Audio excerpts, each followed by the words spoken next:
Okay, friends, welcome back. In the last tutorial, we saw logical and. We're basically doing a test to see if basically multiple conditions are all true. So basically, if we're doing a test for one condition and another, both or all conditions must be true for the entire thing to evaluate to be true. So that was logical and in the last tutorial. In this tutorial, we're going to cover the logical or, where one condition must be true or another condition for the entire thing to evaluate to true. So the logical or is represented by two little pipes. So how I get them is I press shift on my keyboard and I press the button to the left of the letter Z on the keyboard. Z or Z, depending on your pronunciation. So like Z for zebra, okay? Awesome. So where would you do this? Well, one example would be maybe you're looking to end a game and you want to end the game if the user has won, if that Boolean value turns out to be true, or basically the user has run out of guesses. So you might have a Boolean variable like no more guesses or something. So basically, if one of those things happen, the game ends.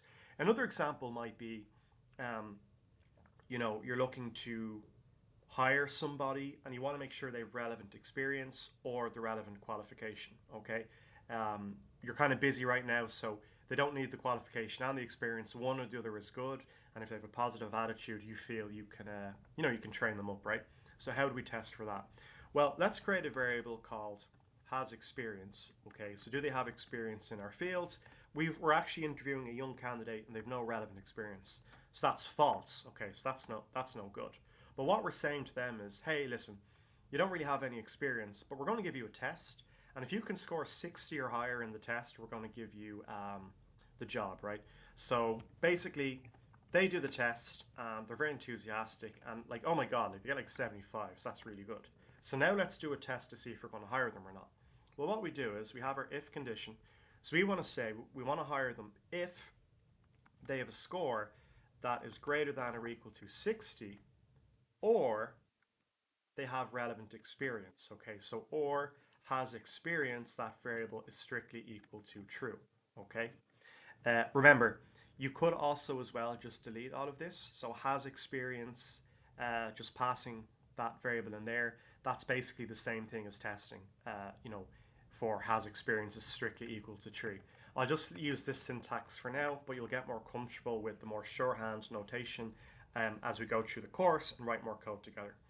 So what we want to do is, if they have a score greater than or equal to 60, or they have relevant experience, we want to give them the job. So we will say console.log, congrats, you are hired. Okay, we're assuming we're running a business in the middle of a booming economy.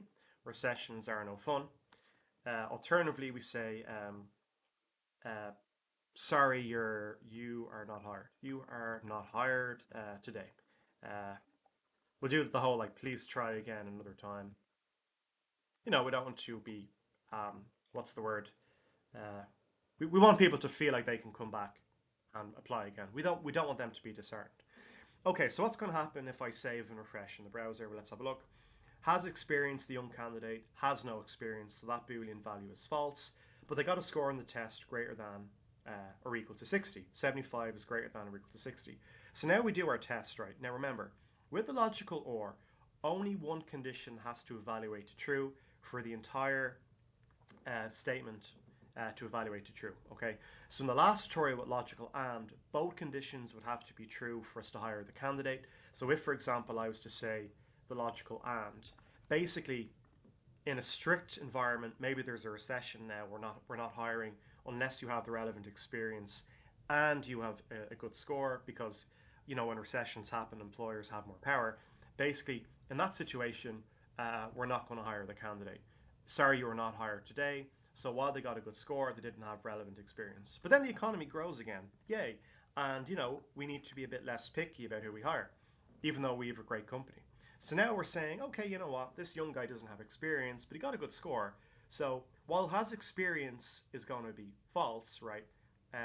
So has experience, that Boolean value of false there, that's not equal to true, right? So false is not equal to true. That side of the expression evaluates to false. However, because they got a score greater than or equal to 60, that evaluates to true. And remember, with the logical or, if one of the conditions is true, the entire statement evaluates to true. So what happens? We now hire the candidate. So let's have a look and see. And refresh. And we get congrats, you're hired. Awesome. Okay.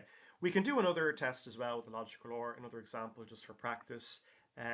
Maybe we, like I say, we want to end the game if the user, wins or basically has no guesses left, right? So we could say let user wins. We'll initially set this to be false. Maybe the user hasn't won the game yet. And we'll say let out of guesses be assigned a value of false, right? So basically, if the user wins, if that becomes true, the game is over. Or if the user is out of guesses, the game is over. So then we could say something like, some condition here. We could say if user wins is strictly equal to true, or, and remember, to use the or operator, it's a double pipe. Press shift and hold down on the button to the left of the letter Z, Z for zebra or Z, depending on your pronunciation. So if the user wins, we want to end the game, or if they run out of guesses, right? So obviously, if you win, the game is over, but you could lose and the game still ends if you run out of guesses, right, hypothetically, okay? So user wins, we're testing if it's true, or out of guesses, we're testing if it's true, okay? So what we'll do is we'll just console.log, game over, okay? Otherwise, the game keeps going. So we'll just say console.log, game in session or something. Like game is currently being played, okay? So what do you think is going to happen here? Well, let's have a look. For us to enter the code block here for the if statement, okay, this has to evaluate to true, okay? So we need one or more conditions to be true. So remember, this, with logical or, only one condition needs to be true for the entire thing to evaluate to true, okay? Now, we're testing if the user wins is equal to true. Right now, user wins is equal to false. False is not equal to true. That evaluates to false, okay? Is the user out of guesses yet? No, they're not out of guesses yet. So out of guesses, we're testing is that strictly equal to true. False is not equal to true. So that evaluates to false. So we don't log out game over. Instead, we come into the else block and we see game is currently being played. So to prove that to you, if I save and refresh, we get game is currently being played. Okay, awesome. But good news story, we want the user to get the right guess and they win. So now that has become true. User wins is now true. What happens? Well, when we do our test inside of the if statement, user wins is now true. True is strictly equal to true. So the entire thing evaluates to true, even though out of guesses has a Boolean value of false. And we know false is not equal to true. So even though this side of the expression evaluates to false, because this side evaluates to true, the entire thing evaluates to true. So therefore, we do enter the code block for the if statement in between that curly brace there and that curly brace there. Okay, awesome. So guys, that is the logical or in JavaScript, where we're testing for at least one condition to be true. So we're testing for at least one condition, but not necessarily all, to be true. All right, that's awesome. I'll see you in the next one.